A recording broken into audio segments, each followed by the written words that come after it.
Now, speaking of the college football playoff, I told you I believe Georgia is a pencil-in team to make that 12-team field. I have a very difficult time seeing a way where somehow Georgia misses the college football playoff.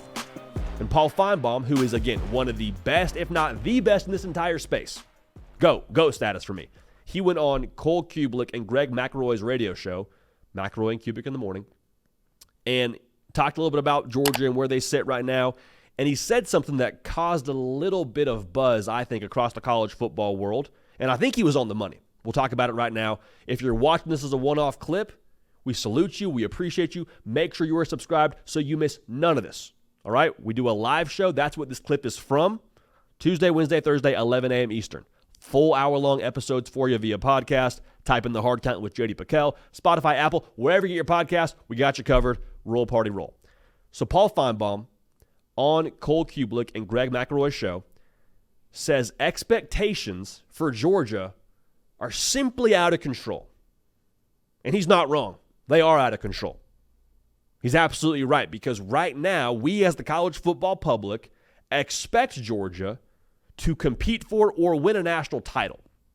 We don't judge them on their over-under win total. We don't judge them on winning 10 games a season. Like, they've earned those expectations. And so he goes on to lay out this hypothetical as to why that could be a negative thing. He says, let's say that Georgia in 2024 doesn't win the college football playoff. And then let's say the next season, some things don't go their way. They have a quarterback get hurt. They have somebody leave, as Paul Feinbaum says, and they somehow go 9-3. Fan base gets a little bit edgy. Fan base is a little bit discontent. And you got Kirby Smart sitting there and saying, well, I just won 2 national titles for you. How am I getting any heat right now? We got 2 trophies out there in Athens that are just hanging out from what I did not that long ago. And now you're upset about 9-3 and not winning the college football playoff? What's going on here? And the comp that he used was Clemson. Because Clemson, 6 college football playoff appearances in a row, and then now they've missed the playoff 3 years in a row. And there's a feeling across different circles at Clemson that, hey, is Dabo Swinney the right guy? And I think Dabo Swinney's absolutely the right guy for the time being, but that was sort of the conversation that began to arise, and that's sort of the point that Paul Feinbaum is trying to get at. Is Georgia headed towards the direction of Clemson if they don't deliver on these massive expectations? I would push back a little bit because I think Georgia is in a better position than Clemson has ever been because of how they've recruited. From 2021 to 2024, Georgia's average recruiting class rank is in the top 3. Clemson, in that same span, has had 1 top 10 class. And I'm not saying Clemson hasn't recruited well previously. They definitely had top 3 classes and top 5 classes, but like Georgia, I think, has the cupboard a little bit more stocked to keep that from happening.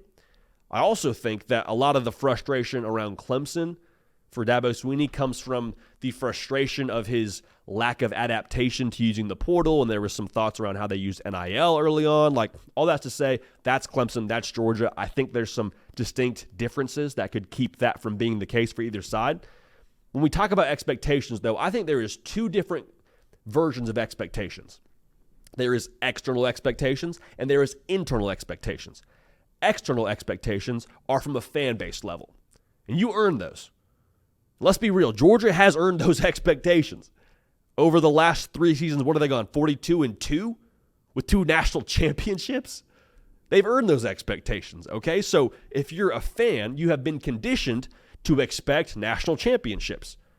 The thought for me is it's like Christmas morning. If I get 20 presents for 2 years in a row as a little kid, and I get 10 the next year, I get 15 the next year, I'm like, wait a second. Why don't we have 20 presents? Now, 20 presents is a lot of freaking presents. I don't think I've ever gotten 20 presents in my lifetime as a kid when it came to Christmas morning. But if you were getting 20 presents a year, you had been conditioned to expect 20 presents a year on Christmas morning. Why? Because you're like, okay, we must be good for it. That must be the kind of lifestyle we're living here with this family. That must be how my parents are living right now. Dad got a bonus. I don't know. Something's working out to where I get 20 presents a year. Same thing for Georgia fans. They're like, well, we recruited at the top 3 level, got the best coach in college football, got the best quarterback for my money at least in college football, have talent all over the field, have draft picks all over the field year in and year out. Like, we must be good for it, has got to be the thought if you're a Georgia fan. And so are there heavy external expectations? Of course, but they have been conditioned to have those expectations. I don't think that's a bad thing. Now, the internal expectations, I think, is where this conversation really gets a little bit more interesting. Because as much as there's heavy expectations from a fan-based level and a national perception, and Vegas has them, I believe, right now as the odds-on favorite to win the national championship, nobody expects more of this team than the staff and the players within that building.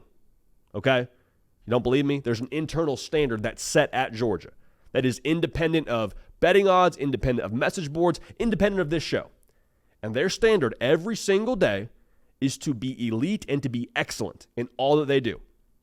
And you can say that, but it's another thing to walk that out in practice. A perfect example of this, the Florida State game. Georgia, they lose to Alabama in the SEC title game. Heartbreaker. Guys are dinged up. You feel like if you played it a couple more times, maybe things would be different if you have Brock Bowers and Ladd McConkey healthy. It went how it went.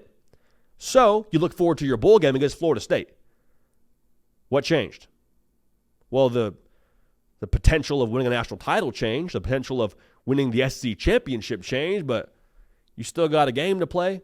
You saw minimal opt-outs, and you saw Georgia wipe the floor with Florida State. Now, Florida State, on the other hand, had a lot of opt-outs. This isn't a Florida State segment. The point I'm getting at here is that internal temperature is set to 100 at all times, regardless of practice, regardless of game, regardless of winter conditioning. Like, it is always set at the same exact spot. Why? Because of who that head coach is and who they recruit and how they bring those recruits into their program.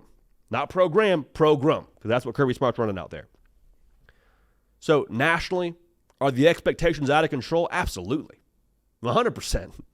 Anytime that it is national championship or bust, is that fair? No, not at all. Is it unrealistic? Also, no. It's not unrealistic at all for Georgia. Why? Because they have the best, if not one of the best, on par for the best roster in all of college football. Like I just said, they have the best coach in college football. This thing is built to go win gold. That's what they've built in Athens. That's what they expect in Athens, internally. Forget the preseason win total. Forget what they're saying over at Dogs HQ. This is how they feel in that building, is we want to win a national championship. It's one of the things that Carson Beck came back to Athens for. I'm not going to pretend that NIL didn't have some factor to do with it. I'm sure that it did, and good for him. That's good financial savvy. But he came back to get his own national championship as a starting quarterback. That's been made pretty clear.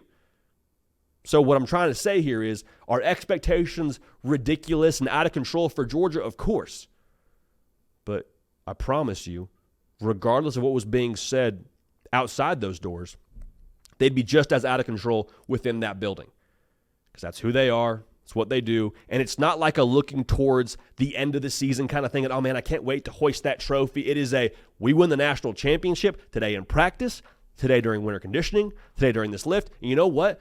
That standard they have internally, that's why they produce those NFL draft picks they do. That's why that development factor at Georgia shows itself every single year right around combine time. Because you demand the best out of everybody. You get the best out of everybody. You bring your best to the table. And then when you compare it to everybody else across the country who doesn't have that same standard as you, that's when you end up winning big time. On a personal level, from an NFL perspective of your draft stock, and then also when it comes to hoisting hardware. So pressure on Georgia too much? Absolutely. I promise you they're just fine with that in Athens. And they love it, they feed off of it, and they view it as privilege. Hey y'all, thanks so much for watching. Subscribe to the channel here to make sure you don't miss an episode of The Hard Count. Also be sure to check out other videos on the On3 YouTube channel.